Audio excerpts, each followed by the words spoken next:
Осының алдындағы жазбалар адамға қанат бітірердей демесе, бүгінгі жазбам жүрекке оңай тимей терең ойландырайын деп тұр. Алла тағаланың шексіз мейірімді екенін білеміз. Сонымен қатар азабым да қатты дейді. Сондықтан жазбалардың барлығы бірдей нәпсіге оңай тие бермейді. Алла тағала орнын толтырып береді.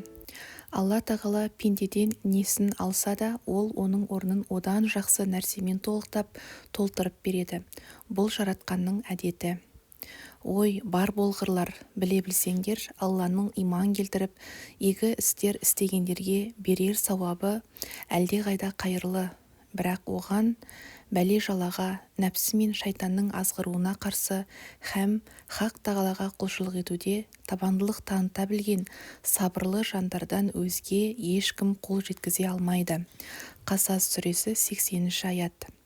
Алла елшісі саллаллаху алейхи уассалям былай деген: Алла тағала иманды пенделер үшін сыйлығым пейіште ғана. Мен оның жақындарынан ең жақсы көргенін алып қойсам да, ол Алланың сыйлығынан үміт етіп, жоғалтуын мойынсұнушылықпен өткізеді деді. Алла елшісі саллаллаху алейхи уассалям былай деген: әлбетте, Алла тағала егер мен құлымды екі сүйген жақынынан айырған болсам, ол сабырлық танытып оны көтерсе, онда мен оның орнын толтыру үшін пейішті берем деп айтқан. Сондықтан бір нәрселеріңнен айырылсаңдар, азап тартып қайғыға батпаңдар. Сабырлы болып, Алланың сабырлылар үшін дайындап қойған сыйлықтары туралы ойланыңдар, және оның орнын жақсылықпен толтыратынына үміт етіңдер. Естеріңде болсын, шындығында сендер еш нәрсе жоғалтқан жоқсыңдар, керісінше ұлы жақсылыққа ие болдыңдар. Мен бүгін оларды сабырлылық танытқандары үшін ерекше сый-сияпатқа бөледім. Нағыз жетістікке әрі мұратына жеткендер міне солар. Муминун сүресі 111-ші аят. Міне осынау игі жандар Аллаға құлшылық етіп, хақ жолды ұстауда сабырлылық пен табандылық танытқандар үшін жұмақтағы ең жоғарғы мәртебелерімен марапатталады. Періштелер амандық, саулық тілеп, оларды ерекше қошеметпен қарсы алады. Олар онда мәңгі бақи мекендейді. Ол жер қандай керемет, жай қандай тамаша тұрақ еді. Фурқан сүресі 75-76 аяттар. Бір Аллаға құлшылық ету жолында ешқандай қиындыққа мойымай, сабырлылық танытқан жігерлі жандарға сый-сияпаттары қисапсыз беріледі. Зүмәр сүресі 10-шы аят. Уақытты пайдалы өткіз. Бос уақыттары көп болып, өздері үшін пайдалы іс жасағысы келмегендер, уақытын өздеріне және айналасындағыларға зиян алып келетін нәрселермен өлтіре бастайды. Мысалы, өсек-аяңмен басқаларды жамандауға кіріседі. Бос уақыттың көптігі және істейтін істің жоқтығы өте қорқынышты. Өйткені істейтін ісі жоқ кісіні жүргізушісі жоқ ары-бері соғылып қатты келе жатқан автокөлікпен салыстырса болады. Егер саған істейтін іс қалмаған бос күн келетін болса, онда сені үрейіңді ұшыратын қорқыныш күтіп тұрғанын біл. Өткен-кеткенді еске алып, жалқаулыққа беріліп, еш нәрсе қылмай отырғанша пайдалы бір іспен айналыс. Берекелі іс-әрекет кісіні жетілдіріп, оған сергектік және күш-қуат тарту етеді. Ал енді жалқаулық пен көп демалу әдеті керісінше бәрін құртады.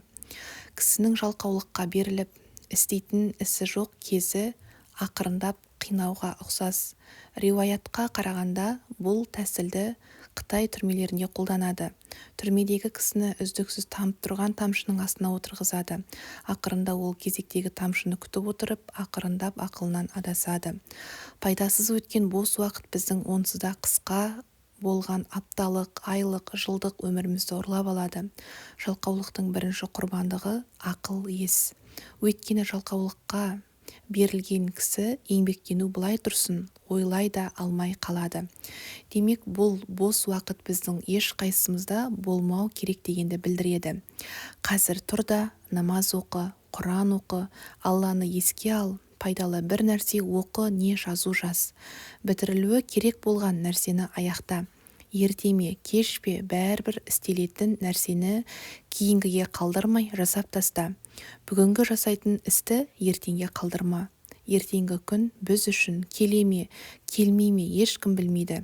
Уақытыңды керекті заттарды іздеуге құртпау үшін жұмыс орныңды ретке келтір. Іс-әрекеттеріңді тәртіпке сал. Өміріңнің әрбір сәтін пайдалы өткізуге жәрдем беретін жоспар жаса. Бос уақытыңды пайдалы іс-әрекетпен толтыр да бақыттың жарымы қалтада деп есепте. Бүкіл дүние жүзінің дәрігерлері соған күмәнсіз сенеді. Өзіңді бос уақыттан арылт, сонда сенде қайғыруға, жаман ойға батуға уақыт болмайды. Таңнан кешке шейін еңбектенген дихандарға, наубайханашыларға, құрылысшыларға қара. Олар әндетіп, жымиып, өмірге жылы жүзбен қарайды. Ал енді түске шейін төсектен тұрмай ұйықтаған біреулер болар-болмас нәрсе үшін қайғыға батады. Жалған дүние мұңаюға арзымайды. Қалай бақытты болу керек? Болар-болмас нәрселерге көңіл қойғанды тоқтатып, пайдасыз нәрселерге уақыт құртпау керек. Ұлы мақсатқа ұмтылғандардың көзқарасы әрдайым бұл дүниені емес, ақыретті көздейді. Біздің тақуа бабаларымыздың біреуі өзінің жолдасына былай насихат айтқан екен: сенің жалғыз уайым қайғың Алламен жолығу болсын. Сен жаратқанның алдында тұратын, есеп беретін күн туралы ойлан. Ол күні сенің бүкіл нәрселерің көрінетін болады. Еш нәрсе жасыра алмайсың. Жер бетіндегі түрлі уайымдарың оған татымайды да. Биік лауазымдары, алтын күмістері, бала-шағасы, мал-мүлігі, байлық билігі, атақ-даңқы, хан сарайлары және кең үйлері бар жер үстіндегі өмір — бұл не? Еш нәрсе емес, жалған. Алла елшісі саллаллаху алейхи уассалам барлық иманды жандар үшін үлгі болған. Пайғамбарымыз дүние байлықтарына немқұрайды болуға және сол үшін қатты берілмеуді үндеген. Ол мағыналы нәрселер туралы, жанды құтқару және оның ақыреттегі үлесі туралы ойлануды үйреткен. Абдулла ибн Масғуд радиаллаху анху былай дейді: бірде Алла елшісі саллаллаху алейхи уассалам шидің үстіне ұйықтап қалған екен. Ұйқыдан тұрғанда жағына шидің іздері түсіп қалыпты. Біз: уа Расулалла, астыңызға бір нәрсе салып берсек болмас па еді десек, ол былай деп жауап берді: бұл дүниенің маған қандай қызығы бар? Бұл дүниеде мен бақшаның көлеңкесінде біраз демалып, содан соң одан әрі кете берген жолаушы сияқтымын. Алла елшісі саллаллаху алейхи уассалам тағы былай дейді: бұл дүниеде қонақ адамдай, не болмаса жолда кетіп бара жатқан кісідей бол. Бұл оның бізге айтқан өнегелі өсиеттері. Жолаушы жолға шыққанда өте зәру нәрселерді ғана алады.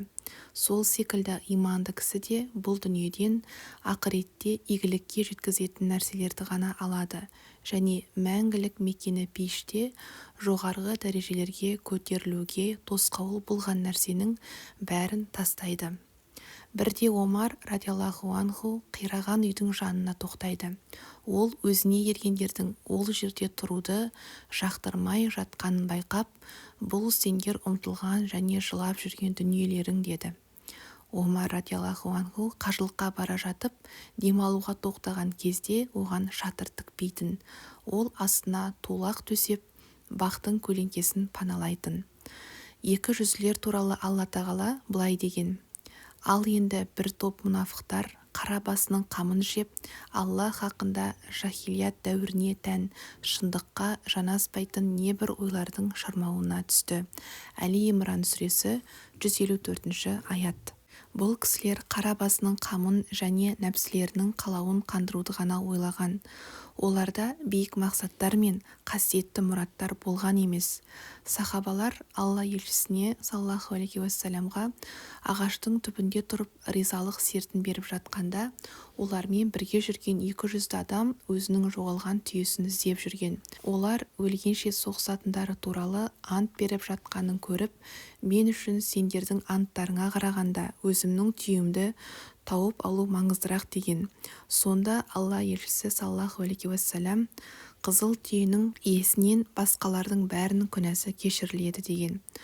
Байлықтан және бұл дүние өмірінен басқаға қарағысы келмеген, жеке өзі үшін ғана сарыуайымға салынған 200-ді біреу соғысқа дайындалып жатқан иманды жолдастарына мұндай ыстықта жорыққа шықпай-ақ қойыңдар деді. Алла тағала болса оларға тозақ оты әлдеқайда ыстық де. Тәубе сүресі 81 аят деді. Басқаларды байлықтары, бала-шағасы, мәңгілік өмір туралы ойлардан қалдырып қойды. Біз мал дүниеміздің, отбасымыздың қамымен жүрдік. Фәтх сүресі 11 аят деген олар.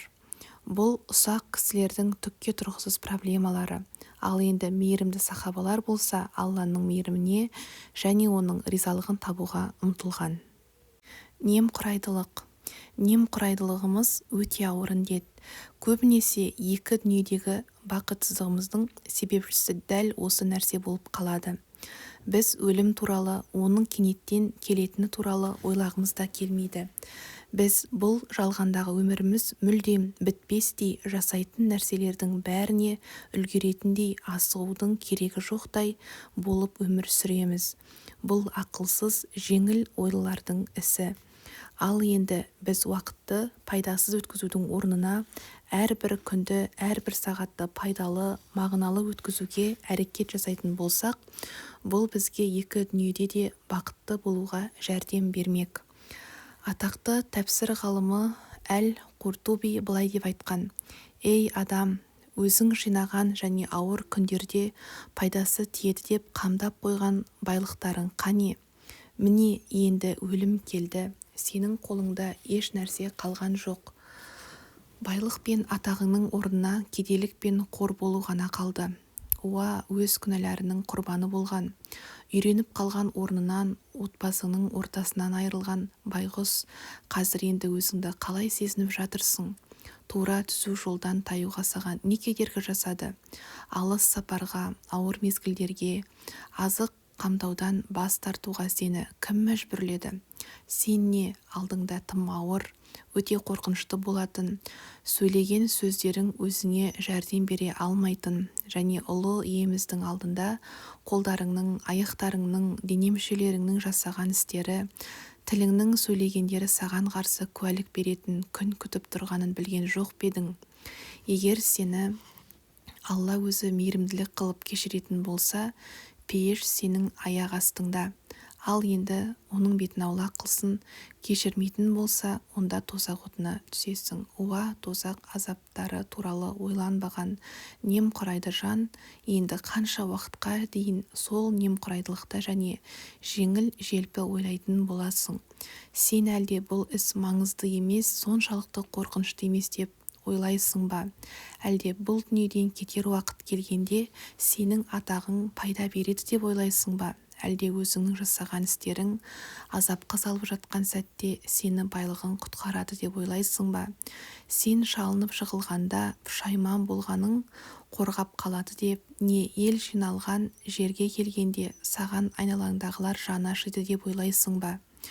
Жоқ, Аллаға ант етем, сенің күткендерің орындалмайды. Сен сөзсіз бәрін білесің. Сен өзіңе жеткілікті нәрселерге қанағаттанбай, тыйым салынған нәрселерге тоймай, ақыл насихаттарға да көңіл бөлмей жатырсың. Сөзсіз болатын жазалар да сені ойлантып, тоқтауға мәжбүрлей алмай жатыр. Сен өзіңнің қалауларыңның құлы болуға көніп алғансың. Сен еш нәрсе көрмей бет алды кетіп бара жатырсың. Саған материалдық байлығыңды ғана көбейткен ұнайды және алда не күтіп тұрғанын ойланбайсың. Уа, немқұрайдылықта ұйқысыраған, басы ауған жаққа кетіп бара жатқан байғұс, бұл немқұрайдылық пен көңіл тоқтығы қай уақытқа дейін жалғасады? Сен әлде ертең дәл сол күйі қалып есеп беру болмайды деп, немесе өлім пара алады деп ойлайсың ба? Не өлім алдымен әлсізге өзгеше мәміле жасайды деп ойлайсың ба? Жоқ. Алланың атымен ант берем, сені өлімнен байлығың да, бала-шағаң да қорғап қала алмайды. Кісіге жасаған жақсы істерінен басқа еш нәрсе пайда бермейді. Кім естіп түсініп болмысымен сезінсе, айтқандарын орындаса, өзінің нәпсі қалауларын тыйса және тәубе келтіріп кешірім сұрап түзеліп есін жинаса, істегеннің есебі бар екенін, оның барлық іс-әрекеттерін Алла тағала көріп тұратынын түсінсе, онда ол нағыз жақсылықтың иесі. Ұйқыдан оян, жақсы амалдарды жина. Өзің күнәларға батып, лас істерді жасап тұрғанда, тақуа имандылардың ахуалын ойламай-ақ қой. Жалғыз қалғаныңда да Алла сені көріп тұратынын ұмытпа. Және сені құрғақ қиялдарың, үміттерің алдап, сауапты іс жасаудан бас тартуға мәжбүрлеп қоймасын. Байлық билік бар болса да қолыңда, бұл дүниеден өтер кезің кешікпес. Өмірің деген күннен түскен көлеңке, аялдамас күн батқанда кетер тез. Ад-Даххах былай дейді: кім өлімді көп еске алса, оған 3 нәрсе сыйлыққа беріледі. Ол тәубе келтіруге ұмтылады, жүрегі тыныштық табады және ғибадатта бекем болады. Ал енді кім өлім туралы еске алмаса, оған 3 нәрсе беріледі. Ол тәубе келтіруге ұмтылмайды, өзіне жеткілікті нәрсеге қанағаттанбайды, ғибадатқа немқұрайды болады. 5 айырмашылық. Алла елшісінің саллаллаху алейхи уассаламның сахабаларының өмірбаянын оқып, іздеп отырып, оларды басқалардан ерекшелейтін 5 өзгешелікті таптым. Бұл 5 айырмашылық оларға екі дүниеде де бақытты болуға және игілікке жетуге жәрдем берген. Соның біріншісі қарапайымдылық және жеңілдік. Олар өмірге және өз бастарынан өткен оқиғаларға қарапайым қорытынды жасап, өздерін табиғи ұстаған. Олар өздеріне қатысы жоқ нәрселерге килікпеген, ұсақтыққа бармаған, тереңдеудің керегі жоқ мәселелерге кірген емес және артық талаптарды қоюдан қашқан. Екінші, күнделікті өмірлерінен орын алған құтты ілім. Бұл белсенді түрде іске асырылатын ілім және ол ілімдердің пайдасыз тұсы болған емес, әрі нақты және түсінікті болған, онда шатасу, бас қатыру еш болмаған. Алладан ілімді пенделер ғана қорқады. Фатыр сүресі 28 аят. Үшіншіден, оларда іс-әрекеттік амалдарға қарағанда мінез-құлықтық амалдар көбірек болған. Бұған таза ниет, мойынсұнушылық, өзін Аллаға арнау және хақты сүю, жаратқанның жарылқауынан үміт ету, оның мейіріміне ұмтылу және оның қаһарынан қорқу сипаттары кіреді. Ал енді денемен орындалатын ғибадаттар туралы айтатын болсақ, сахабалардың өздеріне қарағанда дене ғибадаттарына олардан кейінгі ергендер мықтырақ болған. Алла тағала олардың тіпті есік-терезелерін жауып алып, көрпелерімен бүркеніп алған кездеріндегі ішке бүккенін де, жария еткенін де біледі. Худ сүресі 5 аят. Төртіншіден, нәпсі қалауларына немқұрайды қарау және оларды өте зәру уақыттарда ғана пайдалану. Бұл оларға жан дүние тыныштығын және бақыттылықты алып келеді. Ал кімде-кім ақыретті қалап, мүмін ретінде сол үшін құлшына еңбек етсе, міне осындай жандардың еңбегі міндетті түрде ақталады. Исра сүресі 19 аят. Бесіншіден, оларда қайғырып қапалануға уақыт болған емес. Өйткені олар әрдайым Алла жолында тер төккен және бір істен қайтып келісімен екінші іске аттанған. Алла сол нұр мен кітап арқылы өзінің разылығына бөленуді қалап, соған сай әрекет ететіндерді жан тыныштығына, есендікке һәм мақсат-мұраттарына жеткізетін жолдарға салады. Мәида сүресі 16 аят. Бұл туралы ойландың ба? Кім Алладан кешірім сұраса, Алла оны кешіреді. Кім Аллаға тәубе келтірген болса, Алла оның тәубесін қабыл алады. Кім Алладан жәрдем сұраған болса, Алла оған жәрдем береді. Кім Алладан қорған сұраған болса, Алла оны қорғайды. Кім Аллаға жалбарынып, дұға жасайтын болса, Алла оның дұғасын қабыл алады. Алла шын ықыласпен жасалған жақсы істерді қабыл алады және ол үшін сыйлықтарды береді. Кім тура жолда жүруге ұмтылып, ол туралы Алладан сұраса, Алла оны тура жолда жүргізеді. Алла тағала сабырлыларды, мойынсұнушыларды, өзіне ғана тәуекел еткендерді және жақсы істерді жасағандарды сүйеді. Кім Аллаға ғана тәуекел еткен болса, Алла оған жеткілікті. Абыройыңнан сұра. Алла елшісі саллаллаху алейхи уассалам былай дейді: Алла жолында шындап күрескен адам Аллаға мойынсыну үшін өз нәпсісімен күресе алған кісі. Ал енді шынайы мұхажир Алла тыйым салған нәрсені тастаған кісі. Кім нәпсінің жамандығынан өзін қорғай алмаса, ол Аллаға баратын жолды таба алмайды. Өйткені нәпсісі оған бұл жолға түскенге тосқауыл болып, оны түзу жолда жүргізбейді. Әлбетте ақылды кісі нәпсіге қарсы нәрселермен оны тәрбиелеп жуастады. Ал енді ақылсыз болса, ол нәпсісіне тізгін ұстатып, ол сүйген нәрсені сүйіп, ол жек көрген нәрсені жек көреді. Кісі өз нәпсісін ауыздықтай білуі, оны қатты ұстауы керек. Өйткені нәпсі оны арам, тыйым салынған лас нәрселерге әрдайым шақырып тұрады. Бүгін кісі өз нәпсісімен қаншалық көп күресетін болса, ертең оған соншалық жеңіл болады. Егер ол нәпсісін еркіне жіберетін болса, ертең Алла тағала одан сұрақ алып жатқанда есеп-қисабы ауыр болады. Егер сен бұл дүниенің өткінші қызықшылықтарына ұмтыла бастасаң, онда сенің нәпсің де оларды қатты қалай бастайды. Егер сен оған сеніп еркіне жіберетін болсаң, ол жаман нәрселерді жасай бастайды.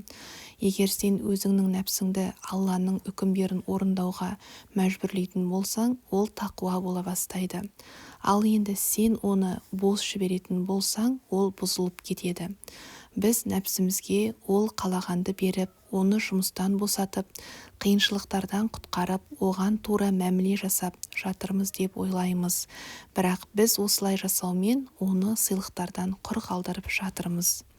Лұқпан хәкім өзінің ұлына былай деген: ұлым, әлбетте иман бағыттаушы, әрекет қоштаушы, ал енді нәпсі жалқау. Егер бағыттаушы оған жұмсақ мәміле жасайтын болса, ол жолдан адасады. Егер оған қоштаушы жұмсақ мәміле жасайтын болса, ол қырсық және бас емес болып қалады. Ал енді олар оны жіті бақылап, тәртіпте ұстайтын болса, ол тура жолмен кетеді. Омар ибн әл-Хаттаб радиаллаху анху мемлекеттік қызметкерлердің біреуіне былай деп жазады: қиын уақытта есеп бергенге шейін нәпсіңнен есеп ал. Өйткені кім нәпсісіне қиын уақыттағы есеп-қисапқа дейін жайбарақат уақытта есеп жүргізетін болса, ол Алланың ризалығына және жақсы нәтижеге ие болады. Ал енді кім өмірі мен нәпсі қалауларына ойын билетіп қойған болса, онда ол қайғыға және өкінішке ұрынады. Кейде нәпсі кісіні жаман іс жасауға мәжбүрлейді. Кейде жасаған жаман іс үшін кінәлайды. Ал енді кейде тынышталған жағдайда, яғни жаратқанға мойын сұнған, оны сүйген, еске алған жағдайда болады. Тынышталған жағдайдағы нәпсі мақтайтын жағдай, жамандық жасауға үкім шығарған жан ұрысатын жағдай. Ал енді нәпсі өзінің есін жамандық жасаған үшін ұрысатын болса, бұл жақсы белгі, өйткені ол кісіге Алла туралы ескертеді. Намазға бекем бол.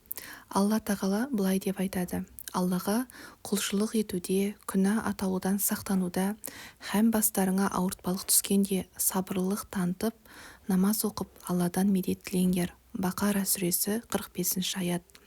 Намаз иманды кісі үшін жан рақаты. Ол қорқыныштан арылтады, қайғы-мұңды, қасіретті жояды, мұңаюдан және көңіл күйге түсуден арылтып, жанға рақат алып келеді.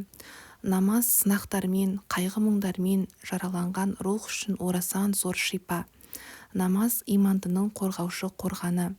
Намаз азап тартқандар үшін құтылу. Намаз ұлы сыйлыққа ие болуға себепкер, жаратқанның сүйіспеншілігі мен ризалығына жеткізетін екі дүниелік бақыт.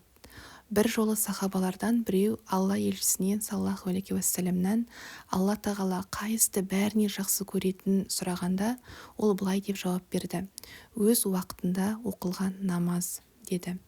Алла тағаланың ең жақсы көрген нәрсесін орындау бақытқа жеткізетін күре жолдың өзі емес пе? Енді осылай болғаннан кейін не үшін бұл жолға түсуге және оның аяғына шейін баруға болмасын? Намазды ойын жинап, беріліп, мойын сұнып, Құдайдан қорқып және ой пікірін намазға ғана бұрып оқыған кісі, Құдайға толық берілместен, шынайы қорықпастан намаз оқыған кісіге қарағанда көп жақсылыққа, сыйлыққа ие болады.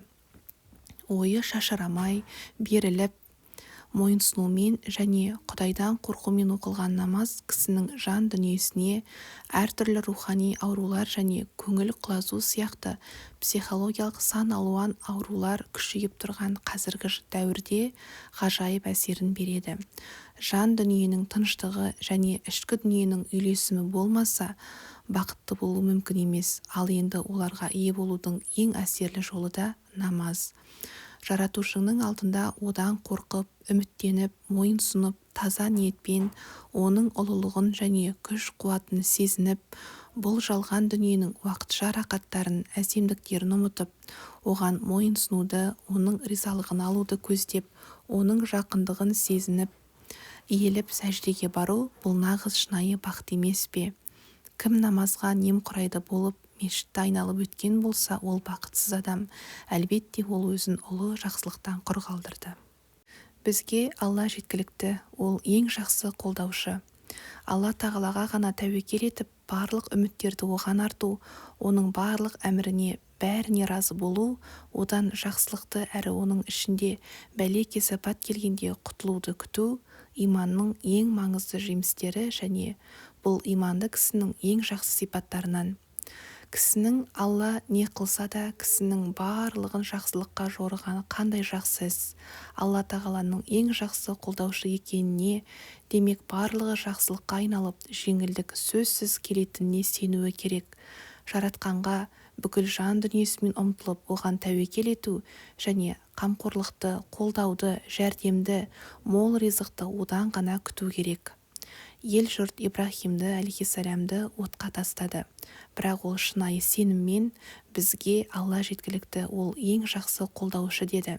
Сонда Алла тағала ол үшін алаулаған отты жағымды және салқын қылып қойды. Әлбетте ол күйіп кетуі керек еді, бірақ жаратқан оны қорқынышты өлімнен сақтап қалды. Пұтқа табынушылар Алла елшісіне саллаллаху алейхи уассаламға және оның сахабаларына қарсы соғысқанда мүміндер бізге Алла жеткілікті, ол ең жақсы қолдаушы деді. Содан соң не болды? Сөйтіп олар соғыстан Алланың нығметі мен шексіз шарапатына, мол сауапқа бөленіп, ешбір жамандыққа ұшырамай аман-есен оралды. Олар Алланың разылығын мақсат етіп басшылыққа алды. Алла шексіз шарапат, зор игілік иесі. Әли Имран сүресі 174 аят. Пенде өмірінде кездесетін әртүрлі оқиғалар мен сынақтардың арындаған ағысына жалғыз өзі қарсы тұра алмайды. Оған жәрдем керек. Жалғыз өзінің қолынан еш нәрсе келмейді. Өйткені адам баласы жаратылысынан әлсіз. Ол жаратқанға тәуекел етіп, оның еркіне бас иіп, жәрдемінен, қолдауынан үміт еткенде ғана оның жолында пайда болған тосқауылдардан, басына түскен сынақтардан құтылатындай күшке ие болады. Бір Аллаға тәуекел ет. Алла қамқоршы ретінде саған әбден жеткілікті. Ахзаб сүресі 3 аят. Егер қандай да бір іске бел бусаң, бір Аллаға тәуекел ет. Шүбәсіз Алла тәуекелшіл құлдарын жақсы көреді. Әли Имран сүресі 159 аят. Егер екі дүниеде де құтылу мен жеңілдеуді, жәрдем мен қолдауды, тыныштықты, жақсылықты, сыйлықтарды және бақыттылықты қаласаң, онда Аллаға тәуекел ет. Бізге Алла жеткілікті, ол ең жақсы қолдаушы деген сөз сенің өмірдегі ұраның және қазынаң болсын. Егер сен кедей, қарыздар және жартарлық кірісі жоқ жан болсаң, бізге Алла жеткілікті, ол ең жақсы қолдаушы деп айт. Егер басыңа бәле-кесапат келіп, қорқынышқа бой алдырсаң, не сенің алдыңнан қорқыныш күтіп тұрғанын сезсең, не саған әділетсіздік жасаған болса, бізге Алла жеткілікті, ол ең жақсы қолдаушы деп айт. Бәрі сөзсіз жақсы болады.